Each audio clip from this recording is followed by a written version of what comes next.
Então, na aula de hoje, o programa é o seguinte: nós discutiremos as chamadas transformações naturais e, em seguida, as categorias de funtores, né? Então, categoria de funtor, como o nome diz, são categorias cujos objetos são funtores, e essas transformações naturais vão servir de morfismos nessa categoria de funtores. Essa que é a ideia, mas a gente vai falar primeiro delas, né? Então, uma transformação natural é o seguinte objeto, né? Dadas duas categorias, né? Assim, as transformações naturais são como os funtores, elas têm dois casos, tem o caso contravariante e o covariante. Eu vou começar pelo contravariante. É, Tome duas categorias C e D, né? E tome dois funtores, né? Que vão de C para D, né? Dois funtores F e G com o mesmo saindo da mesma categoria e chegando na mesma categoria, né? Aí eu digo que N é uma transformação natural do funtor F para o G, se ela é uma coleção de flechas da categoria D, da categoria onde chegam os funtores, né? Então, para cada objeto da primeira categoria, a categoria C, eu dou uma flecha, que eu chamo de NA, né? Na outra categoria, na categoria D. Tem um chat, deixa eu ver aqui. Bom, sim, é o negócio das presenças, né? Tá. Tá? Então, para cada objeto de C, eu dou uma flecha na categoria D, cujo domínio é o F desse objeto A, né, que está indexando as flechas, e o contradomínio é o G, né? Então, a função desse F é selecionar domínios e a do G contradomínios, certo?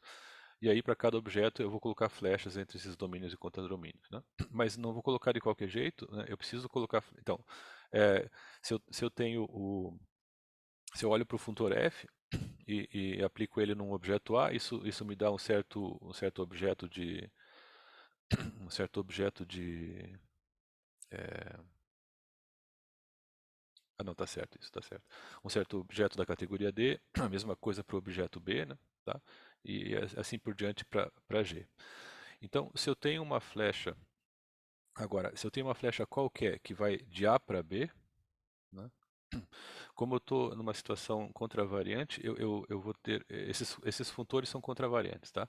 Então, eu tenho uma situação contravariante, as flechas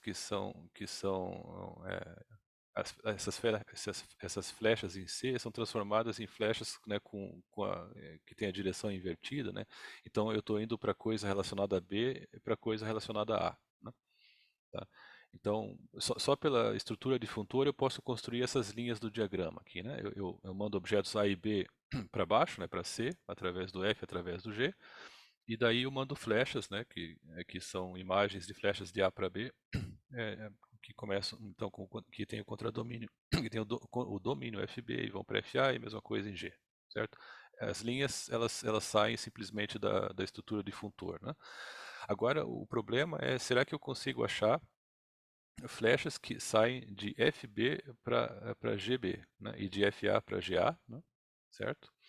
De modo que esse diagrama comute, ou seja, que se eu compuser essas flechas aqui à direita, isso me dá a mesma coisa que essas flechas aqui, né, a composição dessas duas, né.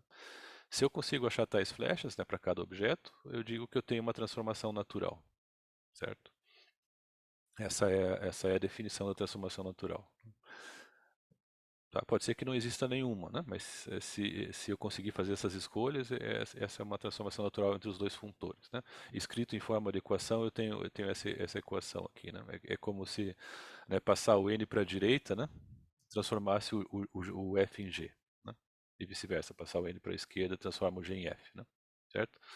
Essa é a situação contravariante. Aí tem o análogo covariante, né, onde essa equação aqui vai ser a mesma, só que o A vai ter o papel do B e o B do A. Então eu vou ter a função, eu vou ter o NB aqui, ele estava antes do lado direito e o NA foi para o lado direito. Quando eu tenho funtores covariantes, né, eu tenho que inverter essas flechas que são aqui, né? Aí é como se o A tomasse o papel do B e vice-versa, né? Mas a ideia é a mesma. Tá. E se por acaso essas flechas N, né, essas flechas que vão da imagem de um mesmo objeto através de F para a imagem do mesmo objeto através do G, né, Se essas flechas são isomorfismos na categoria D, eu digo que eu tenho que eu tenho um isomorfismo natural, né? Certo? Isso é uma definição, né? Então, se cada n é uma flecha iso, então eu digo que a transformação natural n é um isomorfismo natural. Tá. Agora, por que esse nome natural, antes que alguém pergunte, né?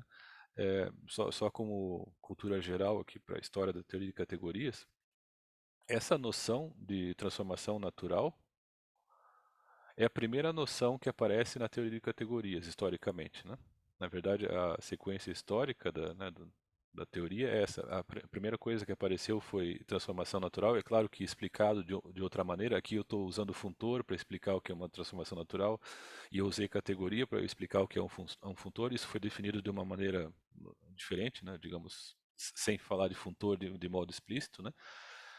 Aí o pessoal fez essa definição e depois percebeu que tem uma noção, que é a noção de funtor, que é útil para falar de transformações naturais. Daí apareceu a noção de funtor e depois que descobriram que tem funtor, descobriram que tem categoria, né? A coisa foi indo ao contrário da ordem de exposição aqui, né? Da ordem lógica, né? E por que esse nome natural, né?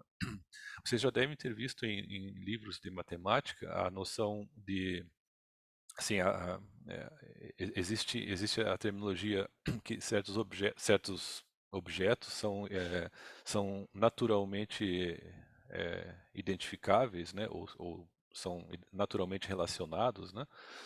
Então, são canonicamente identificáveis, certo? Né? Por exemplo, um espaço vetorial é canonicamente identificável com outro espaço vetorial e assim por diante, né? Essa palavra de identificação canônica ou identificação natural, isso no começo era feito de maneira um pouco intuitiva, através de exemplos, né? Sem ter uma definição precisa do que é identificar canonicamente, certo? Você vê esses termos usados em certos livros, né? Mas o que que isso quer? E você vê que, bom, uma identificação canônica é como uma identificação óbvia, assim, uma coisa que você vê de maneira mais ou menos evidente, né? Aí um matemático que é um dos criadores da teoria de categorias, ele teve a paciência de inventar uma teoria abstrata para as identificações naturais ou canônicas, né? E daí que aparece a transformação natural. Ele viu que essas situações onde se diz, eu tenho uma identificação canônica ou natural, é desse tipo, né? Eu tenho dois objetos de uma certa categoria, por exemplo, dois espaços vetoriais, né? E aí, se você consegue construir um funtor de uma outra categoria C, dois funtores F e G, tal que um objeto de C vai dar dos objetos embaixo na D, que eu quero identificar canonicamente com o outro, né? E o G dá o segundo objeto, né? Então, eu construo esses objetos que eu gostaria de identificar, que eu gostaria de dizer que são canonicamente identificáveis, né? Construo ele como imagens através de dois funtores, né? A partir de uma categoria C. E aí eu preciso provar que entre esses dois funtores tem um isomorfismo natural, né? Certo? Ele percebeu que quando se fala de objetos canonicamente identificáveis ou isomorfos em algum sentido, o que está acontecendo abstratamente é isso, a existência dessas transformações naturais, né? Certo? A história da coisa é assim, por isso o termo natural, transformação natural, né? Certo? Só como nota histórica, né? Beleza, então vamos ver. Professor, Sim, fale. a pergunta que eu estava pensando aqui na hora que o senhor estava definindo essa noção de transformação natural, e eu percebi que minha dúvida talvez seja um pouco mais básica, mas Uhum, porque o senhor falou que nem sempre você garante a existência de transformações naturais entre uhum, os objetos na categoria, no contradomínio da categoria. Mas essas transformações naturais, elas são morfismos, nesse caso aí, morfismos em D, certo? Entre é, objetos em D. isso. Então, você pode ter categorias em que o único morfismo que você tem num objeto é o morfismo de identidade. Você pode ter Uhum.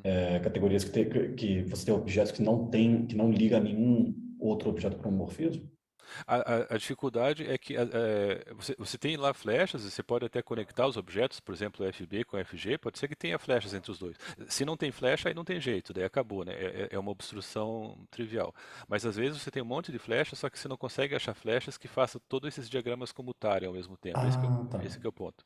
A dificuldade é Ah, fazer entendi. todo. Eu vou dar um exemplo. Na verdade, o nosso curso é exatamente isso, é mostrar que não existe transformação natural entre duas coisas, né? Essa coisa eh, das valorações, por exemplo, né, pode ser lida dessa maneira. Não tem transformação natural entre duas coisas, ou seja, eu vou ter um certo objeto terminal e um objeto que vai representar os estados de um sistema físico, né? Então, quando eu estou procurando uma flecha, né, que vai do terminal para o objeto físico, para os estados lá físicos, né, eu tô querendo selecionar elementos desse espaço de estados, né? Só que eu vou estar numa Certo. categoria de funtores, né, e a gente vai mostrar que não tem flecha, ou seja, não tem transformação natural, mas não é porque não tem flecha em D, né? Eu consigo até pôr flechas entre as imagens aqui, né? Mas eu não consigo pôr de maneira a fazer comutar. Essa que é a dificuldade, certo? Entendi. Então, Tá? a transformação natural é a existência da flecha mais o Mas diagrama. isso aqui é um sistema infernal de equações, né? Porque se você tem uma pancada de objetos, né? As categorias são enormes em geral, né? Então isso aqui é um sistema de equações gigantesco, na verdade, né? E você tem que satisfazer todas elas ao mesmo tempo. Esse que é o ponto, né? Certo? Perfeito, obrigado. É aí que é a dificuldade, tá? Mas a pergunta é ótima, né? Porque, é claro, às vezes não tem flecha, aí não tem jeito, mas às vezes tem um monte de flecha e mesmo assim não dá para comutar todo mundo, né? Tá. Tá, então a nota histórica? Walter, Oi, sim. nesse diagrama da transformação natural, como é que ele muda quando troca de contravariante para covariante? Então essa flecha F aqui vai para o outro lado, né? Esse Fzão de Fzinho vai para cá, né? Ah, É, tá, mas a G embaixo continua igual. continua igual, Ah, Isso. ok. Tá. É que eu tava pensando de talvez fosse trocar o A e o B, mas aí eu percebi que era o mesmo diagrama Não, não, é o mesmo. descrito de outro jeito. É. Entendi, Na obrigado. verdade, se você puser os As aqui e os Bs aqui, aí você fica covariante, né? Só isso, né? Né? Tá bom? Tá, você trocou o FA e o FB só.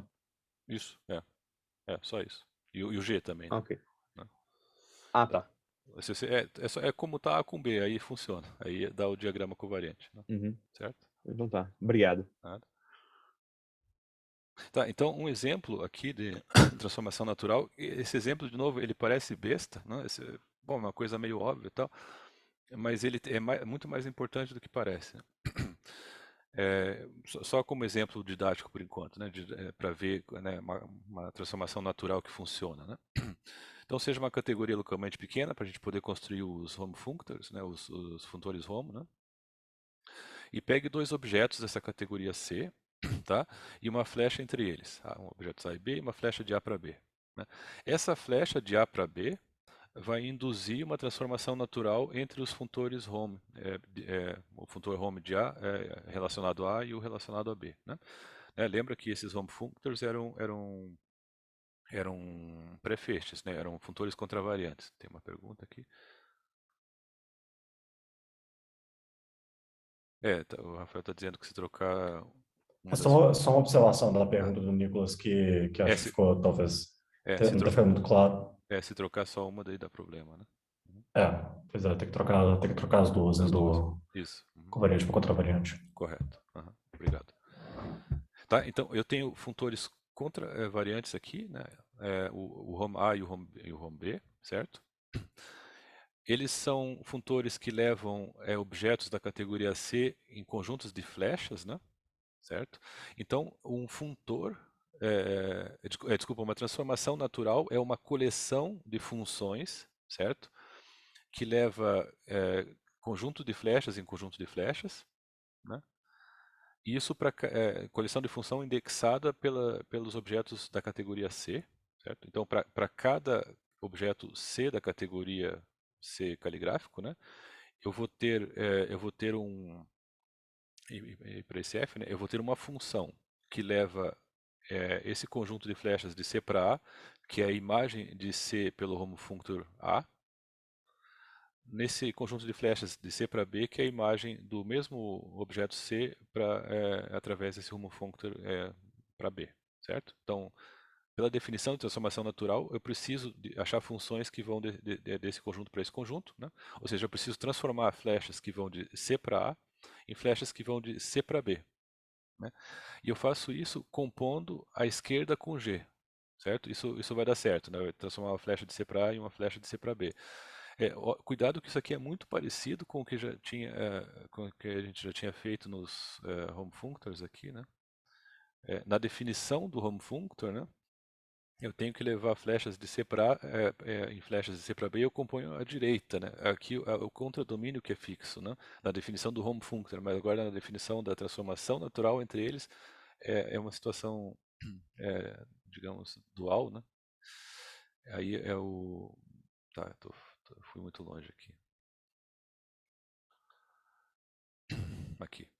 Eu preciso compor à direita para que as coisas funcionem, né? Daí a coisa interessante é uma definição. Isso é uma função que leva esse conjunto nesse, é claro isso, né? Não tem mistério, né? Agora a coisa interessante é que aquele diagrama de naturalidade comuta, né? Tá? Se você usa aquela definição, esses diagramas todos aqui vão comutar, né?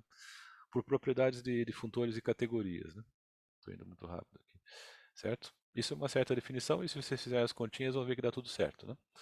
E esse funtor, desculpa, essa transformação natural é particularmente interessante, como a gente vai ver, né? Tá? Uma transformação natural entre dois funtores Hom, certo? Vale a pena fazer as continhas um dia na vida, lá pega um pedaço de papel e faz, é legal fazer, só para ver que tudo tá tudo certo, né? Bem, agora eu quero enunciar uma noção de equivalência de categorias, né, que ela não é o que se espera de cara, né? Ela é mais baseada em exemplos do que em intuição abstrata, digamos assim. Eu vou dizer que duas categorias são equivalentes, né? Se acontece a seguinte coisa. Se eu tenho dois funtores, né, um F e um G, um vai das categorias C e D, né, um vai de C para D, outro vai de D para C. Né, esses dois deveriam se comportar como inversas, né, um do outro, né? Mas se eu pedir isso no sentido estrito, né, essa definição seria forte demais, eu teria poucos exemplos interessantes para a situação de equivalência. Então a gente dá uma enfraquecida nessa noção de equivalência pedindo um pouco menos, que é o seguinte. Eu peço que o funtor composto, né, G composto F, tem uma relação de equivalência no sentido da... Peraí, deixa eu não usar esses termos ainda, a gente vai usar eles daqui a pouco, eu não quero adiantar demais. Existe uma transformação natural do G composto F para o funtor identidade em C, certo? O G esquerda composto com F à direita, isso é um funtor de C para C, né? Ele sai de C, vai para D e volta de D para C. Eu comparo ele com identidade, né, aquele funtor que não faz nada, como a gente tinha visto na aula passada, certo? E aí, se eu tenho uma transformação natural que é um isomorfismo natural entre os dois, entre a identidade e essa composição, e também no outro sentido, eu digo que as categorias são equivalentes e esses funtores em questão são equivalências da categoria, certo? Aqui é importante, na definição de equivalência, eu peço funtores covariantes, certo? A definição de equivalência usa os covariantes, tá? Então eu tenho isso é uma definição. Ela não é tão ruim assim. Vamos ver o que isso quer dizer, né? Então, se eu volto para o diagrama de naturalidade aqui, né? Suponha que o funtor F seja o funtor identidade, né? O que não faz nada. E o que é G, assim, são aquelas composições F, G, GF, né? Se eu tenho essas flechas aqui sendo isomorfismos, né? Isso está dizendo que o objeto, se eu pego um objeto qualquer, B, por exemplo, né? E depois olho ele depois de passar né, por G e por F, né? E voltar para a categoria C, né? Ele continua isomorfo ao original, né? Tem um isomorfismo entre os dois, né? Certo? Então essas flechas verticais vão me dizer isso, né? Que passar por G e F me gera um objeto que não é necessariamente o mesmo, mas é isomorfo ao objeto inicial. Essa informação já em si é ótima, né? Em geral, essa informação é a mais importante e a mais usada nos exemplos, né?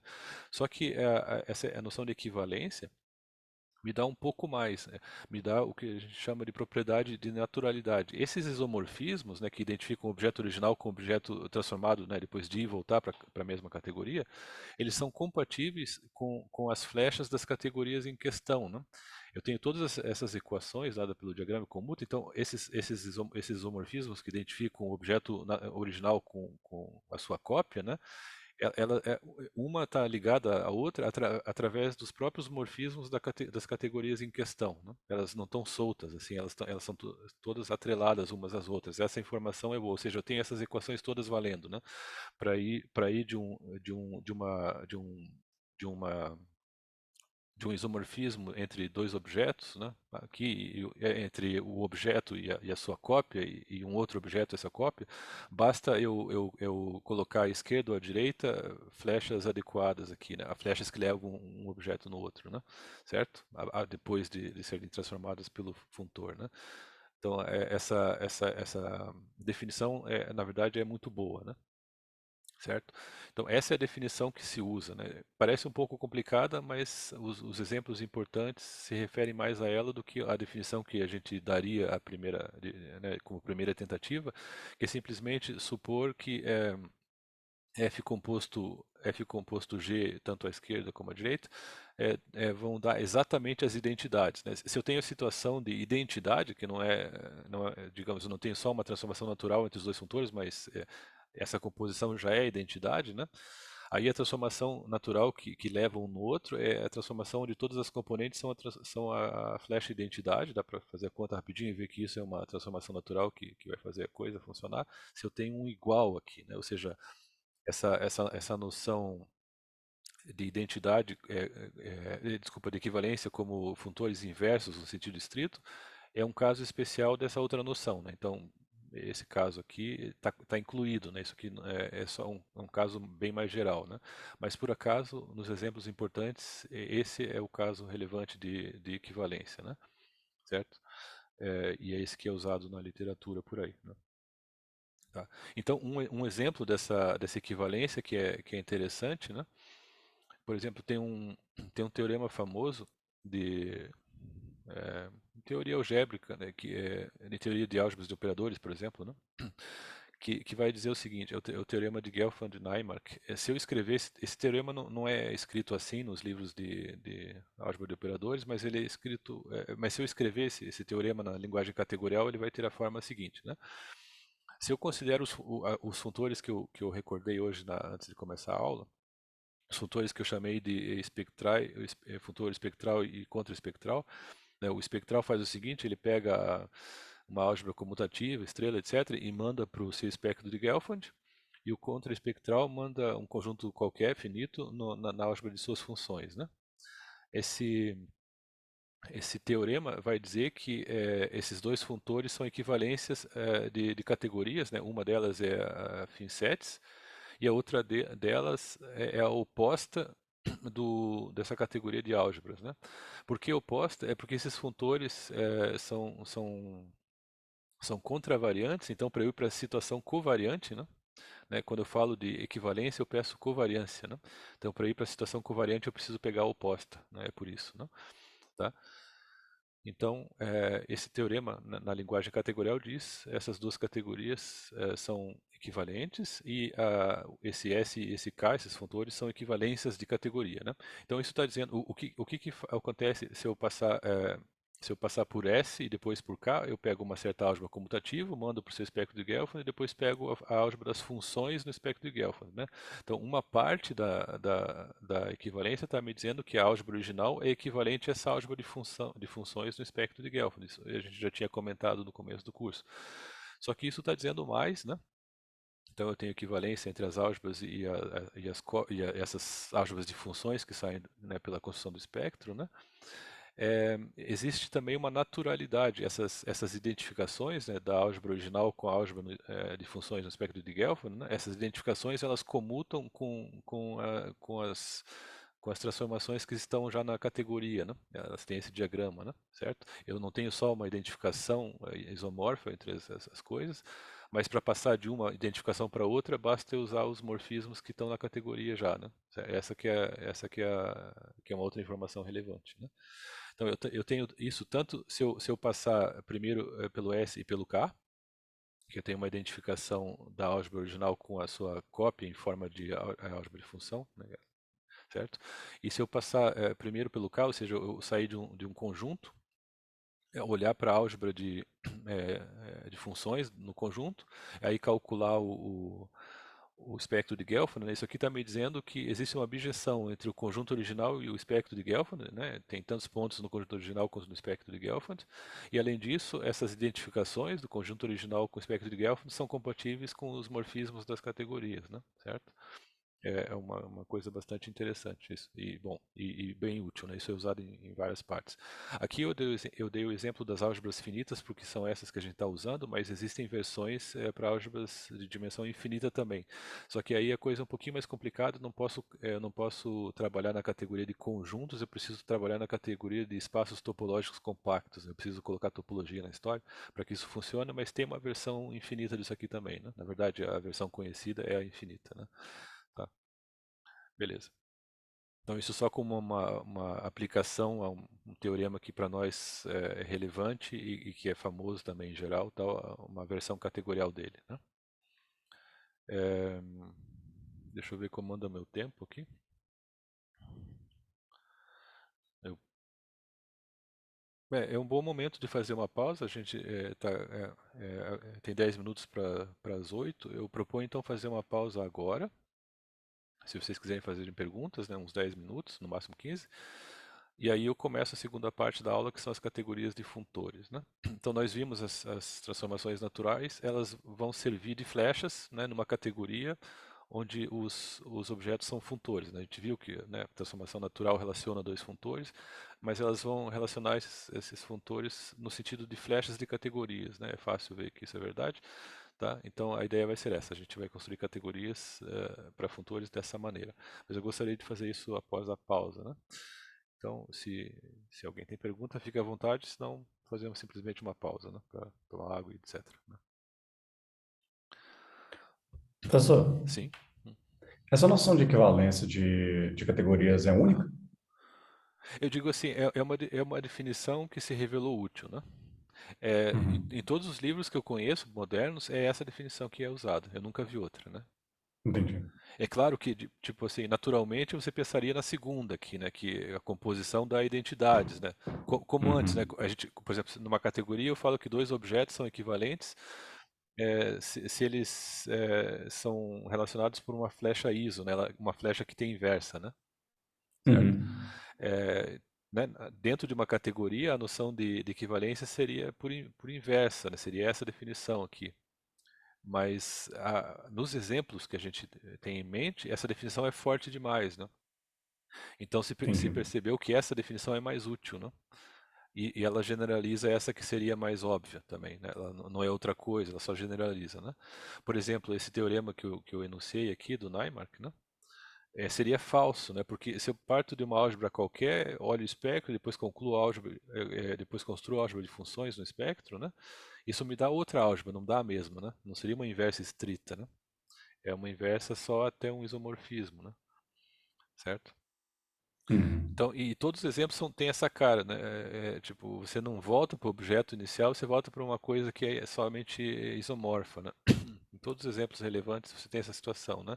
Só que daí o pessoal percebeu que em muitas situações você tem essa propriedade de naturalidade, né? Que você não tem somente as identificações isomórficas aqui, né? Mas você tem também uma relação entre elas, né? Gerada pelos Uhum. morfismos, né? E isso é útil, isso é bastante importante, né? Uma coisa é ter identificações isomórficas, isso já não é mal, mas ter essas relações entre elas, isso aqui ajuda bastante, né? Então essa noção de equivalência capta isso, né? Capta, né, as isomorfias e que essas isomorfias não são totalmente interligadas, né? Através dos morfismos que já estão nas categorias, né? Certo? É, então ela é Beleza. bastante útil, né? É uma definição que foi proposta e se revelou bastante útil, é só isso. Tá? Um comentário sobre isso É, é que essa definição ela tem uma relação com outra coisa um pouco mais geral, que é a noção de funtor adjunto, né? tem, Não sei, tipo, é, é um caso particular de isso, FG são funtores adjuntos, é um caso particular. Então, assim, até tem alguma coisa um boa. pouco mais fundamental por trás, né? É, Mas em teoria de categoria tem uma noção que é chamada de adjunção, né? Isso, exatamente, esse comentário é excelente. A noção de adjunção eu não vou comentar aqui, ela é meio enrolada. Se eu começar a falar disso, a gente não termina o curso. Mas para quem se interessar por categorias, essa noção é provavelmente a mais importante de todas em categoria, né? Quase todos os fatos importantes em categorias podem ser descritos como relacionados a alguma adjunção, né? Adjunção é assim, você tem um funtor indo de uma categoria C para D, aí você tem um outro, às vezes você tem um outro que vai de D para C, tem adjunções à direita e à esquerda, né? Que tem certas propriedades que são um pouquinho mais fracas do que essa, né? Essa aqui de você ter uma transformação natural com a identidade, né? Isso é um caso de adjunção, mas é um caso mais forte, né? E aí tem uma teoria geral, né, eu não vou definir exatamente o que é adjunção esquerda-direita, mas é uma coisa similar a isso, mas um pouco mais fraca e que é extremamente recorrente em categorias, certo? E bastante importante do ponto de vista abstrato, né? É uma noção que custa um pouco a entender, ela tem definições um pouco abstratas, tal. É bom olhar exemplos concretos para ver como isso funciona, mas ela é extremamente importante, né? Aí, obrigado pelo comentário. É verdade, se você quiser ter uma justificativa abstrata disso aqui, você deve olhar as adjunções em categoria. Elas sim são coisas mais fundamentais, né? Isso aqui é um exemplo de adjunção, né? Certo. Tá certo. Essa notação que o senhor está usando, definições e tal, o senhor está seguindo um pouco mais aquele do Awoli que o senhor tinha comentado? Porque eu comecei a estudar a categorias um tempo atrás só pelo aquele livro da Emily Hill, mas ele é um livro muito para quem tem uma graduação em matemática já, e eu não é meu caso, então eu Sabe não que me eu, lembro. sabe que eu não me lembro? Eu tô fazendo de cabeça isso, né? Eu tô fazendo assim, Ah, mas eu te garanto que esse livro que eu indiquei é bem compreensível, né? Você não precisa já saber categorias para entender, igual aquele livro que todo mundo cita lá do McLean. MacLean, né? Esse livro, É, se você já não sabe categoria, você não entende. É um bom manual, é, né? Para consulta. Ele tem um monte de resultado bom lá e tal, mas não dá para aprender ali, né? Pelo menos eu não consigo, né? Não consegui. E esse outro que eu indiquei me parece bem adequado para quem está começando, né? Por exemplo, com isso que você está vendo no curso, né? Se você vai para ele, você vai conseguir entender tudo, né? Você vai se aprofundar, ele vai ser uma boa continuação, né? Tá? beleza. E se você quer ver assim exemplos mais, digamos, palpáveis, assim, de categoria, até de adjunção, que é uma noção bem abstrata, né? Tem aquele primeiro livro lá que eu indiquei lá do Lovier, né? É um livro assim que é escrito numa linguagem totalmente elementar. Por exemplo, se tem aquele priminho lá que gosta de matemática, que está no ensino médio, você pode dar para ele vai entender o livro, né? É escrito, né, para quem realmente né, começa do zero, né? Aí, mas ele tem exemplos bastante bem escolhidos, assim, para você entender a natureza dessas construções categoriais, assim. Ele dá exemplos delas em situações totalmente assim do dia a dia. Ah, pense numa família, né, tal. Daí tem relação de ser primo, ser pai, ser mãe e tal. Aí ele mostra o que é um funtor aí dentro, etc. Tem coisas assim, é bem interessante, né? Legal. Eu estava querendo dar uma olhada naquele livro de Física Matemática do Rod Getter, que eu não sabia que ele dá uma ênfase, uma ênfase assim, em definições em termos de teoria de categorias, É, assim, de algumas coisas que, num contexto mais de física. é. Eu não conhecia o livro, eu conheci o autor, mas não sabia que a abordagem do livro dele era essa, e estava querendo dar uma olhada nele Aquele, também. aquele livro, eu dei uma olhada bem rápida, eu tive a impressão que ele é bastante elementar do ponto de vista de categorias, né? Mas Uhum. ele dá alguns exemplos como esse que eu dei aqui do. Cadê o bicho aqui? O Gelfand, né? Aqui. Né, ele pega, por exemplo, coisas conhecidas de outras áreas, de análise, coisas assim, né? E escreve Uhum. numa linguagem categorial, né? Ele faz várias coisas desse tipo, né? Tem alguns teoremas lá sobre espaços vetoriais, por exemplo, sei lá, espaço de Hilbert, digamos assim, coisas que são relevantes para o físico matemático, né, em geral, né? Aí ele reescreve certos resultados, né, dessas áreas que são importantes, né, para a física matemática, numa linguagem categorial. Mas ele não se aprofunda muito nas categorias, né? Eu não acho que seja um bom livro para aprender categorias. Eu não li ele inteiro, eu só dei uma folhada, né? Mas eu acho que a intenção dele é fazer esse tipo de coisa que eu fiz aqui, né? De escrever coisas conhecidas do físico matemático, né? Numa linguagem de categorias. É um pouco isso a ideia dele, né? Se eu Não, entendi. mas seria mais para poder ver exemplos É, mais no contexto de física isso. mesmo, porque os livros de Isso. categorias. Seria uma coletânea de exemplos em física, né, isso. né? Mas para aprender categorias mesmo, aí eu recomendo outros livros, né? Ok. Se alguém quisesse se aprofundar mais, né, leu aquele que eu recomendei e quiser ir mais longe, eu posso recomendar outros também. Eu li várias coisas, né? Eu estou aprendendo isso há alguns anos e eu tive más experiências, né, com livros e posso evitar que vocês também tenham as mesmas.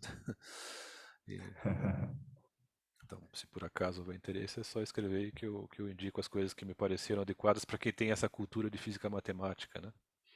Certo? É claro que se você é algebrista e tal, já né, tem uma outra abordagem, né? Talvez tenha livros mais adequados, mas para quem está acostumado com coisas de física matemática, tem livros que são mais naturais, né? Bom, No contexto mais de física, então, matemática, o senhor recomendaria, assim, tudo bem, começar por aqueles mais básicos ali, do Award e etc., mas para um contexto mais de física, o senhor tem uma recomendação assim que vem mais... então tem uma, depende do que você faz, né? Por exemplo, essa Teoria algébrica de campos, no meu caso.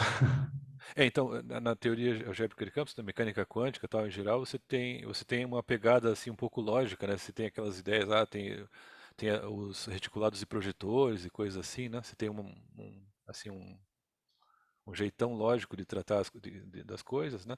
Então tem uma abordagem aos topos, né? Que tem essa cara lógica, né?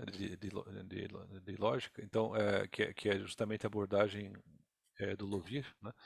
Então, pegar livros que vão nesse sentido, acho que facilita o entendimento para quem está acostumado, por exemplo, com teoria física de com teoria quântica de campos, né? Ou no meu caso, teoria algébrica, né? O teu caso também, né? Eu sou da teoria algébrica, mas mais voltada à mecânica estatística, né? E não aos campos, né? Entendi. Mas, por exemplo, tem um livro, agora esqueci o nome do autor.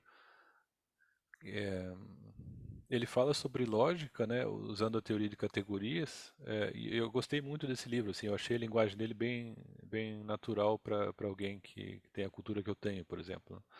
Se você quiser, eu posso recomendar. Ele vai falar de topos, vai falar dessas coisas, mas por esse ponto de vista, né? Se você pegar mais a linha do Grothendieck, por exemplo, isso é mais familiar para quem trabalha com álgebra, mas no sentido abstrato, né? Não necessariamente álgebra de operadores, coisas como nós, né? Né, vai ficar falando lá de anéis, não sei o que e tal. E agora, se você tem essa maneira de ver que lembra, né, a lógica, né, certo? Proposições quânticas e coisas assim, né? Os projetores, né? Aí você vai gostar mais desse tipo de abordagem do Lovir, né? Certo? Óbvio. Não. Ok. Foi aquele que o senhor passou na primeira aula, né? Um daqueles na Não, lista, né? aqui são outros, né, do Lovir. Eu digo, tem aquele lá que é um livro assim para todo mundo, né? Mas ele tem Ah, livros mais avançados, né? Tem dele e tem também dos discípulos, assim, de pessoas que entraram nessa linha, né? Tem livros muito entendi. bons, né? Então, e tem livros que são feitos para todo mundo, né? Tem uma coleção, são 3 volumes. Eu esqueci o nome agora, acho que não sei se é Bourseau, talvez algum de vocês conheça o livro. São 3 volumes esse É, livro. é o Francis Bourseau, Handbook Isso, on Categorical Algebra. exatamente esse. Esse livro é excelente, né? Esse todo mundo entende. Ele fez de modo que realmente seja universal, assim. Se você quer aprender bem categorias né, e que é um livro que é claro para independente da tua cultura, esse é um bom livro. Esse livro é espetacular, é muito bom mesmo. Mas é longo, né? É uma obra de 3 volumes. Eu gosto bastante dele também. É excelente, é. É O prim- Handbook on Categorical Algebra? Handbook Só? on Categorical Algebra, do Isso, Francis Ok. Bourseau. O, exatamente o, isso. o primeiro volume é sobre básico de teoria de categorias, o segundo uns tópicos específicos avançados e o terceiro é topos, inteiro Exatamente, sobre topos. exatamente. Isso aí. Beleza. É, recomendo, né? Para quem quiser se aprofundar de verdade, né? Certo? É, o Acho que. Nicolas mandou o link aqui no Ah, chat. tá. Valeu, Nicolas. Beleza. Tem na Então, biblioteca Imagina. do IME também. tem. Tem Beleza. sim. Deve ter várias cópias, inclusive, né? Porque esse livro é popular, né? Na, na real, acho que não tinha muito não, que eu estava usando É? semestre passado quando estava fazendo o curso, e Aham. eu lembro que eu só vi um quando eu fui pegar, não sei se alguém já pegou mais um, mas só que não deve ter Ah, muito mais do tá. que isso. Ah, tá. No IME, pelo menos, eu não sei se na física Na também tem, em física, algum acho outro que não lugar. tem, não. Na física não tem, não. Que eu saiba, não. Bom, em todo caso, tem um lá e vocês conseguem, né? Bom, e também dá Assim, para... ele não é um livro super procurado, então costuma estar disponível. Então, beleza. Não tem muita gente que mexe com categorias por aí. Quer dizer, se você olhar na matemática inteira, tem, né? Você tem, a categoria interessa um pouco a todo mundo, né? Mas dentro de uma área específica é verdade que tem pouco, mas se você pegar todo mundo junto, não é tão pouco assim, né? Assim, É que, é. é que, tipo, as pessoas elas costumam mexer com categorias voltadas para a área específica que ela trabalha. Então, tipo, o cara trabalha com álgebra, com grupos, sei lá, ele mexe com, usa lá, mas estudar categorias mesmo, por categorias, Assim, tem, acho que, você quer dizer especialista em categoria, assim, é, as daí pessoas tem bem usam pouco. mais como ferramenta, isso é verdade, é exatamente isso que acontece, isso. É. Tá certo? Podemos continuar então? Vamos lá? Já é 8h05. Então, eu queria falar de categorias de funtores, né? Eu já motivei um pouco o que é isso, né? São categorias cujos objetos são funtores e as flechas vão ser transformações naturais, certo? Então, tome duas categorias C e D. Categoria de funtores de C para D é denotada dessa maneira, né? O D embaixo e o C como expoente em cima aqui, né? Bom, tem a categoria de funtores, de novo, covariantes e contravariantes, né? Existem as duas versões, né? Vamos começar com os covariantes aqui. Os objetos dessa categoria vão ser os covariantes de C para D, certo? E os morfismos dessa categoria, né, os morfismos do funtor F para G, são justamente as transformações naturais que a gente definiu agora há pouco, né? A notação para elas é isso aqui, né, que a gente já tinha visto, né? Naturais de C para D entre os funtores F e G, e elas vão ser identificadas como as flechas que vão de F para V, né?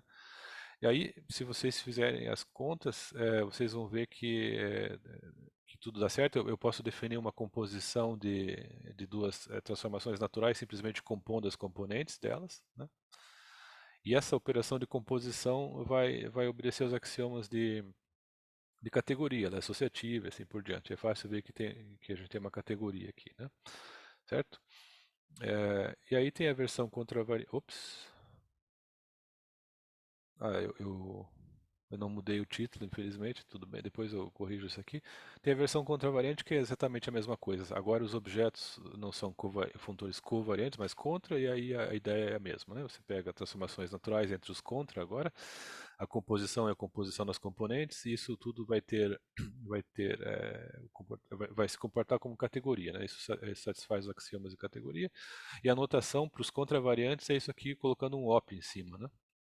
Que a gente viu que os contravariantes é a mesma coisa que os covariantes saindo do op, então se usa essa notação para as categorias de funtores contravariantes, né?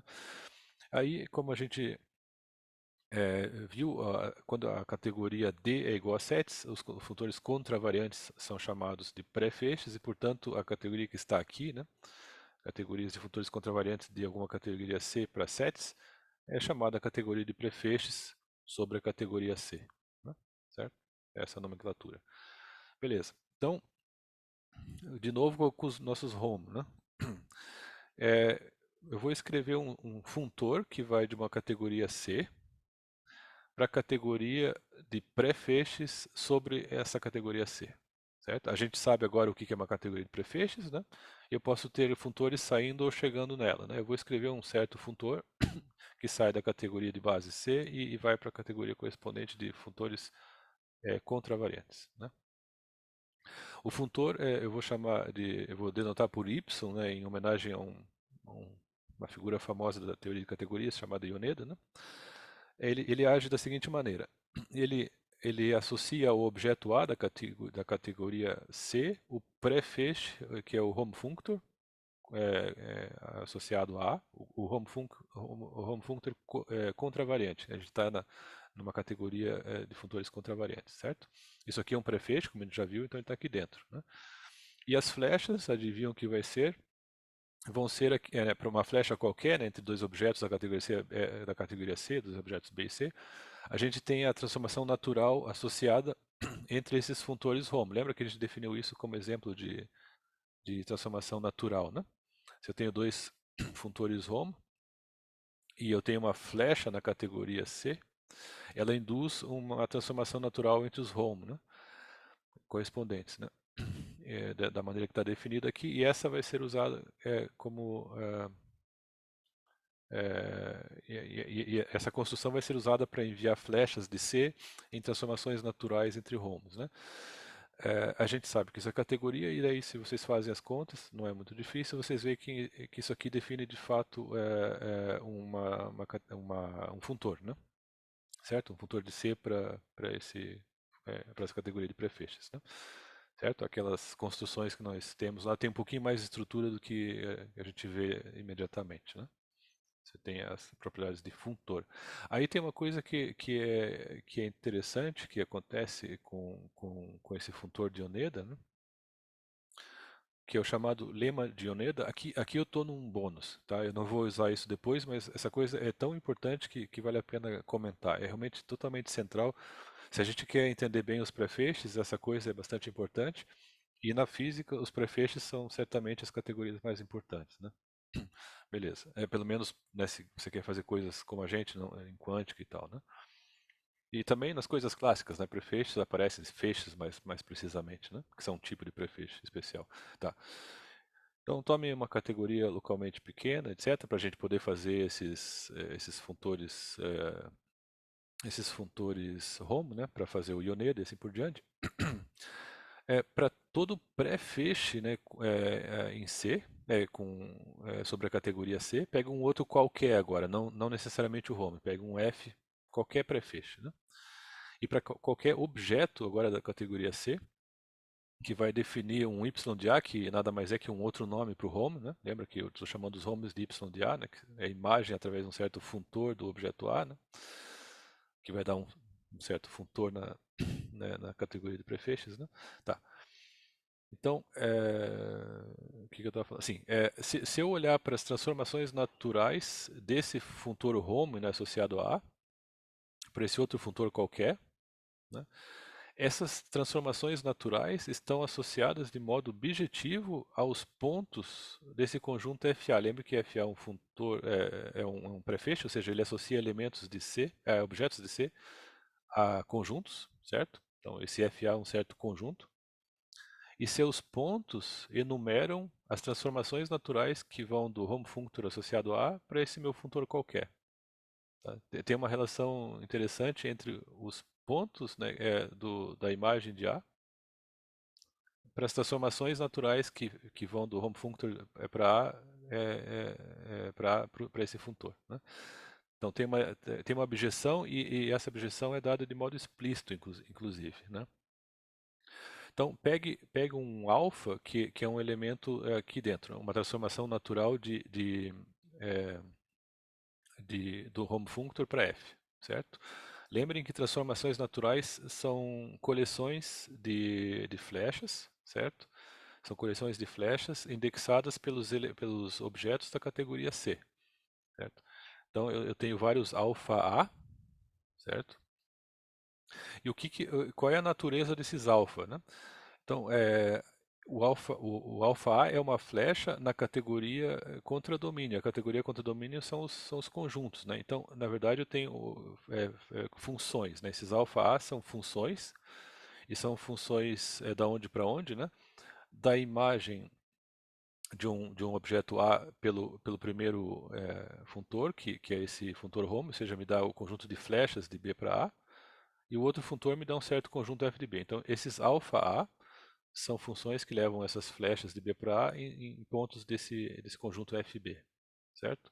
Agora, se eu uso o mesmo A, né, se eu pego B igual a A, né, esse A que aparece aqui é fixo, né? Tá? E agora eu pego o meu B igual a A, aí eu teria morfismos de A para A, certo? Só que nos morfismos de A para A, eu tenho sempre o morfismo identidade, né, pelos axiomas de categorias, né? Existe no mínimo um morfismo de A para A, que é a identidade, que tem umas certas propriedades. Então eu posso aplicar essa função que leva morfismos de A para A nesse um especial. Isso vai me dar um ponto aqui no contradomínio, né, com B igual a, no FA, certo? Então isso está me associando transformações naturais a pontos nesse FA. E esse Oneda está me dizendo que essa associação é uma abjeção, né, para duas transformações naturais diferentes, eu tenho imagens diferentes, pontos diferentes, e para todo ponto em A vai ter uma transformação natural que leva em A através dessa associação. Nesse ponto de FA através desta associação, certo? Parece um troço complicado e esquisito, mas não é. Esse lema tem uma prova fácil, né? Esse lema, na verdade, é mais uma observação que um lema propriamente dito. A prova disso é mais simples do que vocês podem suspeitar. Tem nos livros, né? Não vou fazer aqui porque são contas lá e tal, mas quem quiser ver porque isso é verdade, a prova não é complicada, né? Beleza. Mas isso aqui, como eu vou comentar daqui a pouco, acho que na próxima transparência, tem um impacto mais forte do que se pensa, né? Bom, primeiro é um fato, é uma curiosidade, legal, as transformações naturais são enumeráveis pela imagem né, do objeto A por F, tá? Por que não? Então, eu tomo conhecimento disso, legal. E eu já digo por que isso é interessante. Agora, vamos aplicar isso num caso especial. Eu poderia pegar esse f como um outro home functor. Eu pego um y de b aqui, né? Certo? Então, eu tô querendo olhar para as transformações naturais de um y de a para um y de b, ou seja, as transformações naturais de um home functor para a para um home functor para b, certo? Então, nesse caso, o f de b é o f de b isso, é o home functor para B, certo? Mas quando eu avalio ele em A, né, eu quero saber, eu falei F de B, eu falei errado. Eu quero saber quem é o F de A para essa escolha de F, né? Ou seja, o home functor de B. São as flechas que vão de A para B, certo? Então isso aqui está me dizendo que as transformações naturais que vão do home functor para A, contravariante, para o home functor para o objeto B, também contravariante, são indexadas pelas flechas que vão de A para B.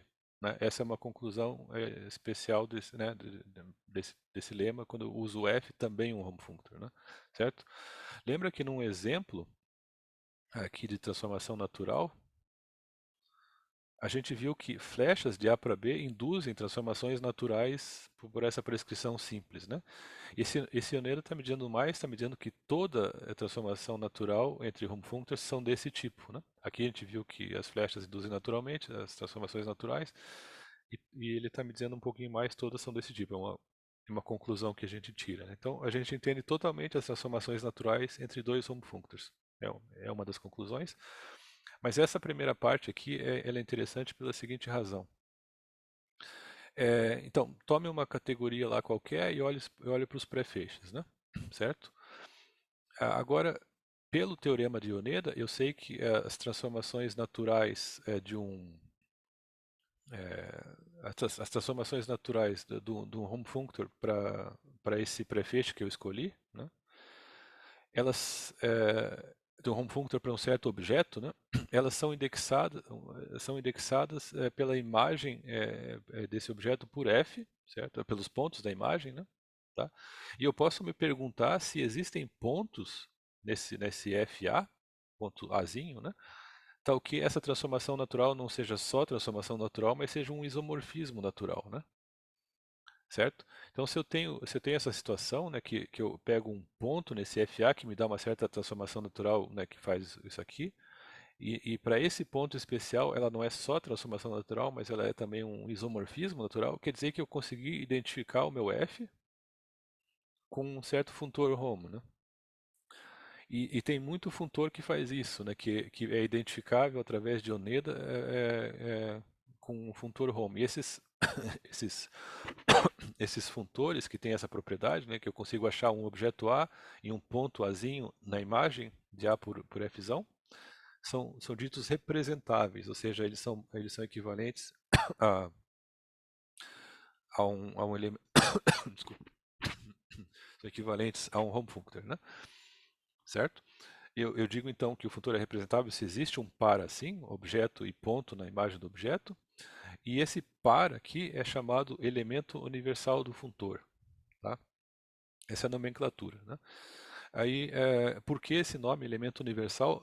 Porque se vocês olharem o que essas coisas querem dizer, né? Ou seja, se o A, esse par azão azinho, me dá um funtor home equivalente ao funtor original. É verdade que para todo outro par desse tipo, né, se eu pegar um objeto qualquer B e um ponto Bzinho na imagem de B, vai sempre existir uma flecha única, que eu vou chamar de FB, que vai de B para A, tal que esse ponto B é representável pela imagem desse Azinho, que é uma parte do nosso elemento universal, né? Através da imagem dessa flecha B pelo funtor original. Ou seja, em um certo sentido, eu consigo alcançar qualquer ponto nessas imagens de FB através de transformações desse ponto A. Né? Ele me dá todo mundo, né? Por isso universal. Né? Essa condição que está aqui, a validade dessa equação para uma flecha única B, é equivalente a esse fato aqui, né, do isomorfismo, da transformação natural que vem de Oneda, né? Ser um isomorfismo natural, certo? Tá, beleza. Então, é uma situação formal, abstrata, etc. Tomamos conhecimento, né? Eu estou explicando isso porque isso é bastante importante na teoria geral. E aí, isso aqui tem, a história disso é a seguinte, assim, em matemática, né, você tem alguns objetos, né, em diversas teorias que são chamados de universais, né? Por exemplo, quando você olha produtos tensoriais de espaços vetoriais, você fala, são espaços vetoriais que são definíveis por uma propriedade universal de fazer isso e aquilo, né? Esses objetos que nós chamamos de universais, né, eles são caracterizáveis de modo categorial através de uma construção desse tipo, né? Vai ter lá vai ter lá um certo funtor, né, que vai ter essa propriedade, né, em relação aos funtores home, né? E se isso acontece, né, eu tenho situação de universalidade em diversas situações. Por exemplo, a universalidade do produto tensorial, né, que vocês conhecem de álgebra linear, talvez, ela é equivalente a uma situação dessa, né? Tem nos livros a construção exata, né? E todas essas situações costumeiras aí de universalidade que a gente conhece em matemática são redutíveis a essa situação categorial que está descrita aqui, né? Certo? A teoria da universalidade é essa que está aqui, né? E tem uma outra reformulação, só para concluir isso, daí eu encerro o meu bônus, digamos.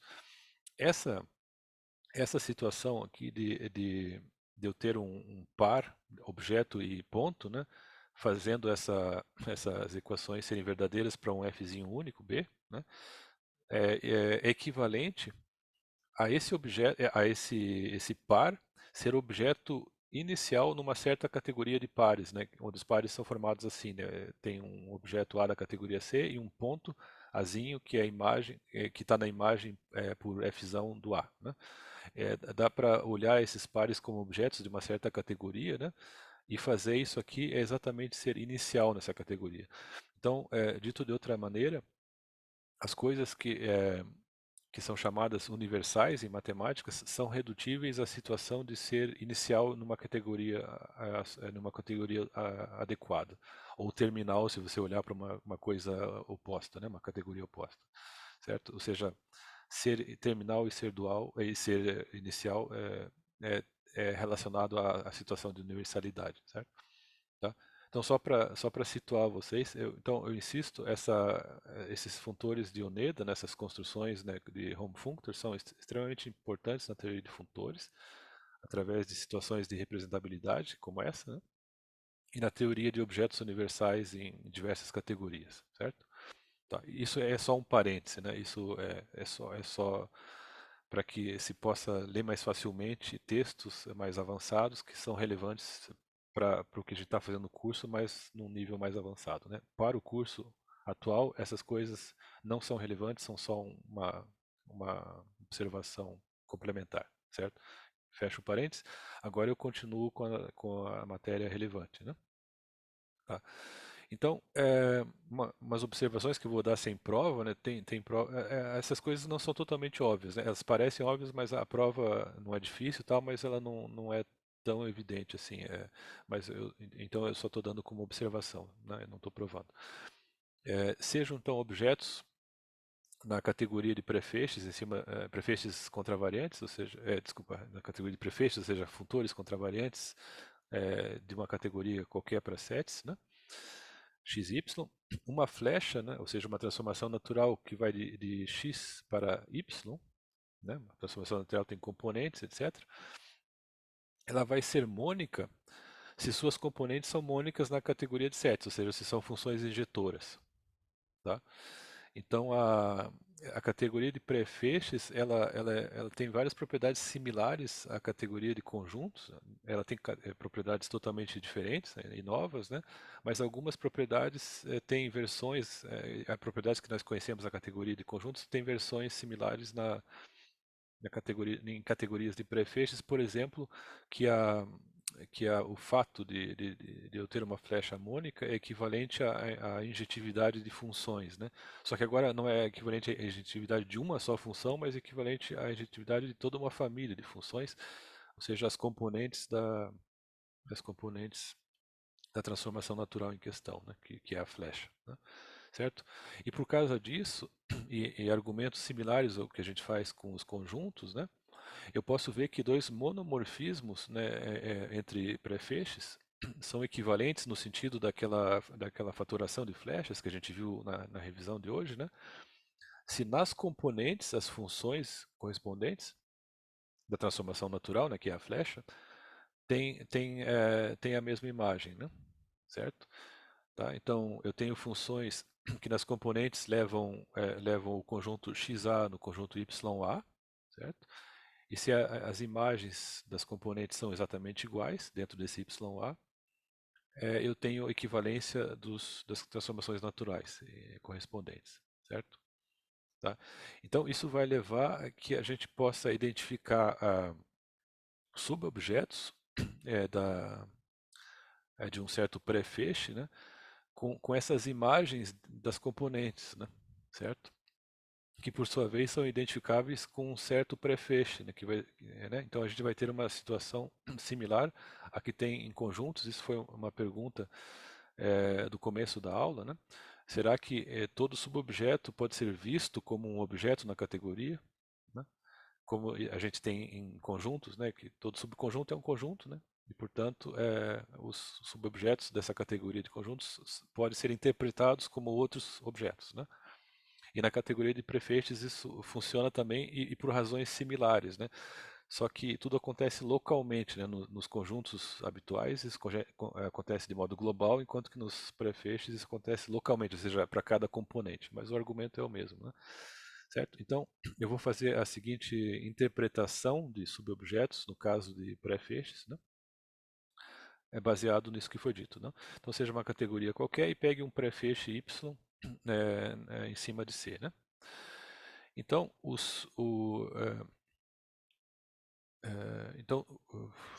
assim, os subobjetos desse Y, né, que podem ser identificados com outros subobjetos, com outros objetos dessa categoria, seja com pré-feixes, né, da seguinte maneira.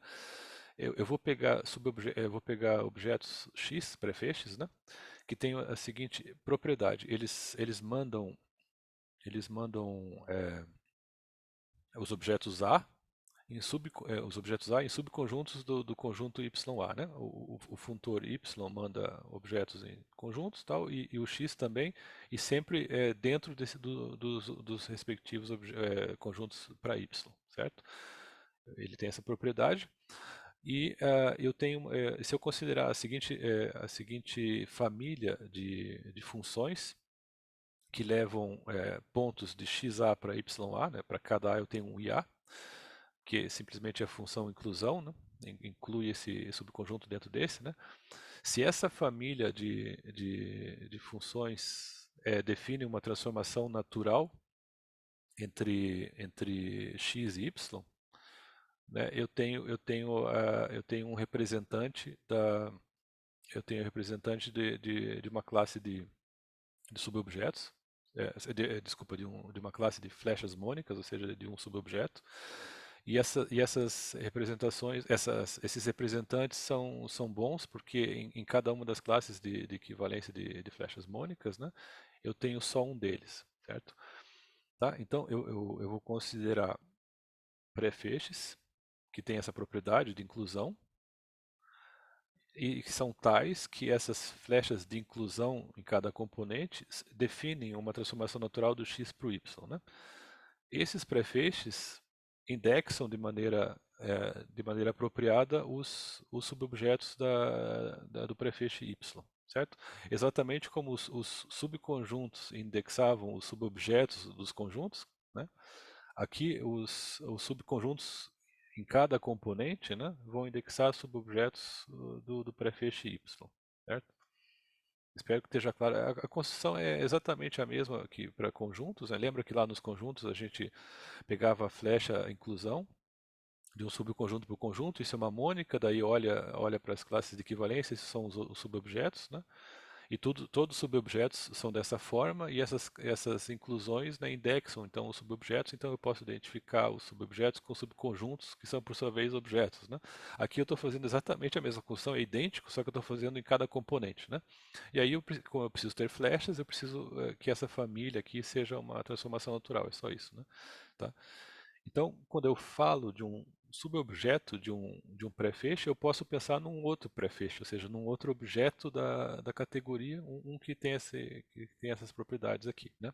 Esses objetos, desculpem, esses prefeixes, indexam completamente os subobjetos no sentido geral para o y, certo?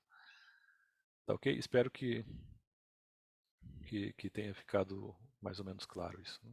A intuição é bem similar à dos conjuntos, né? Muito bem, agora eu quero discutir o caso dos elementos, né, que são um caso especial de subobjeto, né? Tá? Para conhecer os elementos, eu preciso primeiro saber quem são os objetos terminais, se é que eles existem, né? E nos prefeixes eles sempre existem, né? E nos prefeixes a gente também tem os objetos iniciais, eu não vou usá-los, mas só para que a discussão fique completa, eu vou dizer quem são os iniciais e quem são os finais, os terminais, né? Então pegue uma categoria C. Qualquer objeto inicial da categoria de prefeixes em cima dessa categoria C é o funtor que é denotado por 0, que faz o seguinte, ele associa a cada objeto de C simplesmente o conjunto vazio, certo? Então, e o que ele faz com as flechas, né? Então, como esse prefeixe manda todo mundo para o vazio, eu vou ter flechas de vazio para vazio. Só que do vazio para o vazio só tem uma flecha, que é a flecha identidade, que por acaso é a função vazia, né? A gente tinha discutido isso no começo. É uma coisa meio esquisita, mas é assim, existe uma função vazia, né? Pela definição de função, o vazio é uma função também, né? Com domínio vazio. Certo? Então manda todo mundo para o vazio e a única flecha que tem lá é a identidade do vazio, né? Só posso mandar para ela, né? Certo? E isso dá para ver que é um objeto inicial da categoria de prefeixes, né? E o objeto terminal, ele é o objeto terminal de sets, mas localmente, né? O que era o objeto terminal de sets era o ponto, né? Então, aqui, na verdade, o objeto vazio era o objeto inicial de sets, e aqui ele está sendo usado localmente, ou seja, para cada componente eu tenho um vazio, e a mesma coisa vai acontecer com o terminal, né? Essa construção funciona para o terminal também. Eu olho o objeto terminal de sets em cada componente e ponho as flechas que são evidentes e tudo funciona, né? Tá? Então, o prefeixe que eu vou chamar de 1, que vai ser o objeto terminal, vai associar a cada objeto de C o conjunto de um ponto, certo? O mesmo conjunto toda vez. E como né, as imagens desse funtor é sempre o mesmo conjunto, eu vou precisar de flecha do conjunto para ele mesmo, mas só tem uma flecha, que é a flecha identidade, né? E aí eu tenho um certo funtor lá, um certo prefeixe, né? E esse prefeixe, se vocês fizerem as contas, vocês veem que ele é terminal, né? Certo? Esse é o nosso terminal. Ou seja, ele se comporta localmente como um ponto, né? Beleza. Agora, se eu quiser unir as duas coisas, eu sei que os subobjetos são dados por, né, subconjuntos locais, né, localmente, né? E daí eu olho se as inclusões definem transformações naturais, isso são os subobjetos. Agora, eu sei que os objetos terminais da categoria de prefeixe são aqueles cujas imagens dos objetos, né, pelo funtor, né, que é o prefeixe, contém um só ponto, certo? Então, olhando para as duas coisas, né, eu concluo, eu defino uma certa coisa que vai ser identificada com os elementos de prefixes, né? Então, tome uma categoria C qualquer e um prefeixe para em cima dessa categoria, um prefeixe Y, né? Eu vou dizer que um prefeixe X é uma seção global desse prefeixe Y, né? Se para todo objeto da categoria o prefeixe X transforma o objeto A no conjunto de um ponto, né, que eu vou chamar de XA, né? Certo? Tá? E esse XA precisa estar contido na imagem por Y do mesmo objeto A, claro, né? Para eu ter um subobjeto no final, né? E aí eu considero de novo as inclusões, né? Eu pego as funções que levam esse único ponto, né, do XA nele mesmo, que está contido em YA, então isso é uma função bem definida desse XA para o YA, né? E eu peço que isso seja uma transformação natural, né? Então, prefeixes desse tipo são chamados seções globais do Y, certo? Tá. Então, aqui eu estou dizendo o que eles fazem nos objetos, mas não estou dizendo o que eles fazem nas flechas. Mas eu não preciso dizer, é porque como eles mandam todos os objetos em conjuntos de um só ponto, né? Entre dois conjuntos desses só tem uma flecha. Então, para eu ter uma situação funtorial, né, eu tenho que mandar qualquer flecha, né, que vai de A para B, para a única função que manda XA em XB, né? Certo? As flechas são fixas assim por construção, eu não tenho escolha para elas, né? Eu tenho escolha dos X, né? Mas não tenho escolha das flechas, né? Então por isso que elas não estão sendo mencionadas aqui, né? Tá? Aqui eu só estou deixando isso explícito, né? E aí a condição de naturalidade pode ser escrita como um sistema de equações, né, que é esse aqui, né? Para cada flecha que vai de um objeto A para o objeto B, a imagem de XB pela flecha imagem, né, por y de f é o XA, certo? Então, as seções globais são escolhas, podem ser vistas como escolhas de pontos para cada YA, né? Tais que estas equações todas são verificadas, né? E pode ser que eu consiga achar resoluções, né, XA, que solucionem todas elas, ou pode ser que não tenha nenhuma solução, pode ser que tenha várias, né? Ou nenhuma, tudo é possível, né? Certo? Então, pela discussão que a gente tinha feito acima sobre os subobjetos, né, vistos como, né, subconjuntos localmente e com inclusões sendo transformações naturais, com isso eu concluo que as seções globais podem ser interpretadas como os elementos de um prefeixe, certo? E é isso que é feito, né? Nós falamos em teoria de prefeixes mais de seção global, mas do ponto de vista de categoria é exatamente o elemento. Eu estou separando um representante das classes de equivalência das flechas de domínio terminal, né? Certo? É uma maneira eficiente de enumerar essas classes de equivalência e é bastante útil, né? Porque é intuitiva, a definição disso aqui é simples, né? Tá? Só que deixa eu ver como anda meu tempo. Acho que hoje eu acabo. Hoje eu consigo acabar praticamente na hora, até um pouco antes. Olhem para essa equação que está aqui, né? Certo? Se você pensa numas categorias que nós vimos lá no começo, né? Por exemplo, a categoria das matrizes autoadjuntas, certo? Aí eu tenho que as flechas entre as matrizes existem ou não, são categorias pré-ordem, né? Elas existem se uma matriz é transformada noutra por uma certa função usando o cálculo funcional de matrizes, né? Certo? E a imagem dessas flechas, que existem ou não, são as tais funções que mandam uma matriz na outra, certo? Então, nas flechas,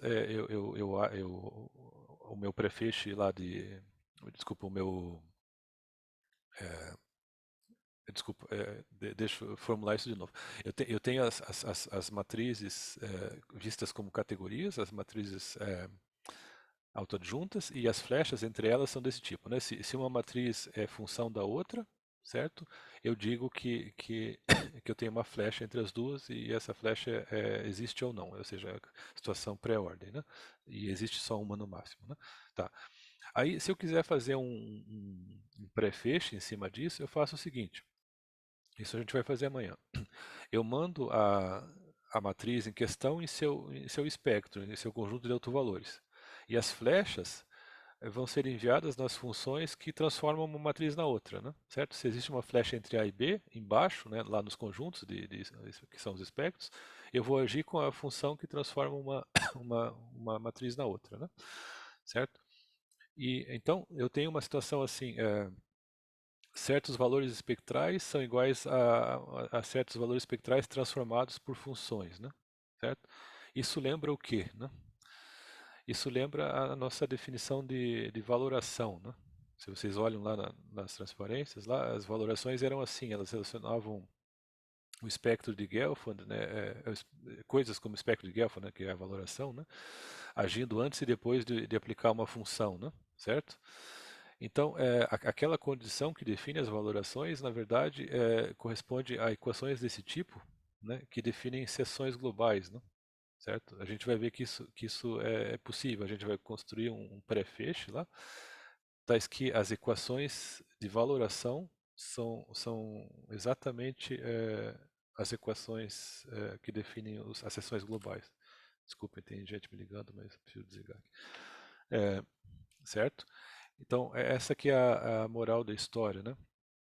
Esse pessoal lá, né, que eu citei nos papers, o Ishan, etc., perceberam isso, né, que essa coisa toda de contextualidade, valorações, pode ser vista do ponto de vista de seções globais, né, achando um prefeixe adequado, né, que tenha como equações de seção global justamente as equações que definem as valorações ou coisas equivalentes a ela, né, a elas.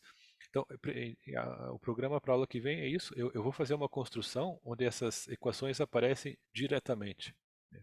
Eu tenho equações que são exatamente as equações de valoração, certo? Então, eu faço uma construção brutal, assim,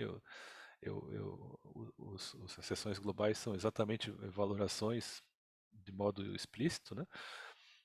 Isso vai dar uma certa construção, que é essa que eu acabei de dizer. Eu vou pegar as matrizes autoadjuntas vistas como categoria pré-ordem, vou fazer um pré-feixe do jeito que eu falei, e eu vou ter exatamente o que eu acabei de dizer, e depois eu vou fazer uma outra coisa que lembra, digamos assim, que corresponde mais ao que o Bohr queria, né, que é uma espécie de colagem de, de sistemas clássicos, né, ou seja, de espaços de fases clássicos. Eu colo eles de uma maneira complicada para ter uma coisa de outra natureza, que seria o sistema quântico, né?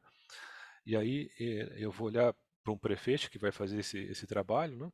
E aí eu vou olhar para as equações das seções globais desse prefeixe, né? E vou mostrar que essas equações não são diretamente as equações de valoração, mas são equivalentes a elas, né? Então vou ter uma outra construção que corresponde mais à visão do Bohr e que, de novo, na verdade está dizendo que eu tenho valorações, né? Então esse que é o programa para amanhã, né?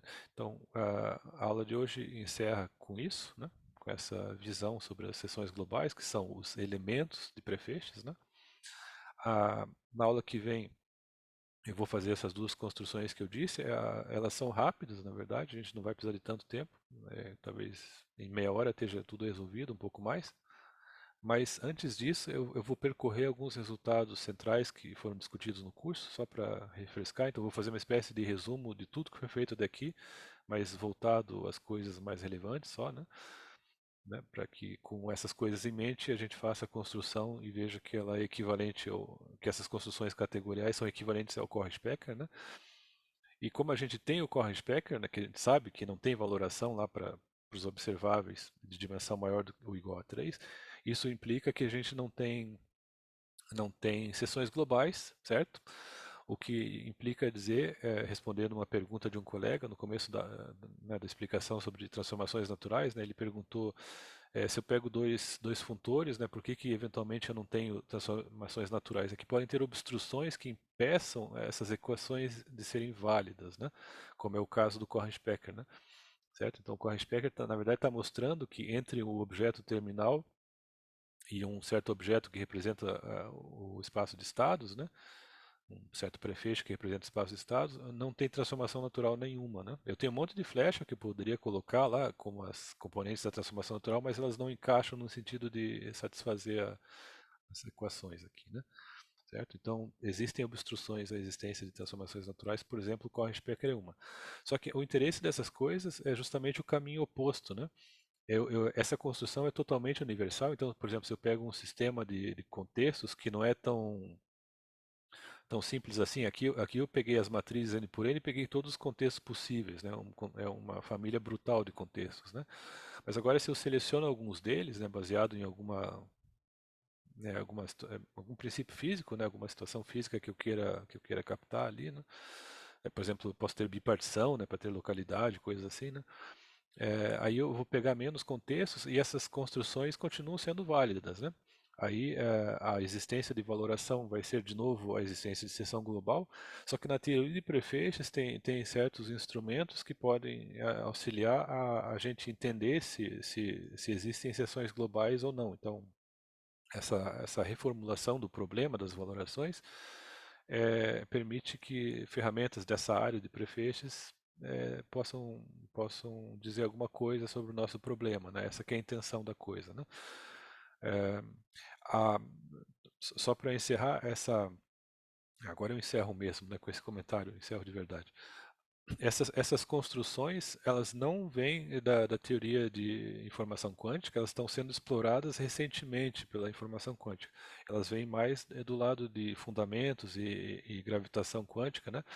A intenção era construir a teoria quântica de um modo que se assemelhe mais à teoria clássica, certo? Eu faço essa espécie de colagem para ver se certas generalizações são possíveis, né? Porque né, a gravitação quântica é uma área onde se buscam generalizações da teoria quântica, justamente porque aliar a gravidade à teoria quântica, né, tem se revelado difícil, parece que não dá, não funciona.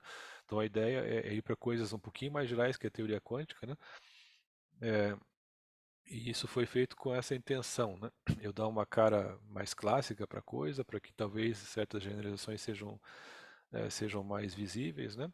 E também fazendo essas construções, várias coisas conhecidas de mecânica quântica foram traduzidas nessa linguagem de prefeixes, por exemplo, esses resultados de Korn-Specker, né? Essas coisas apareceram assim e estão sendo exploradas agora pela informação quântica, né? Certo? Então, a história disso não vem da informação quântica, mas essas construções encontraram um lugar na teoria de informação quântica pelas razões que eu acabei de dizer. E isso me dá um ferramental, né, que é existente para eu poder estudar certos problemas que são típicos de informação quântica, né?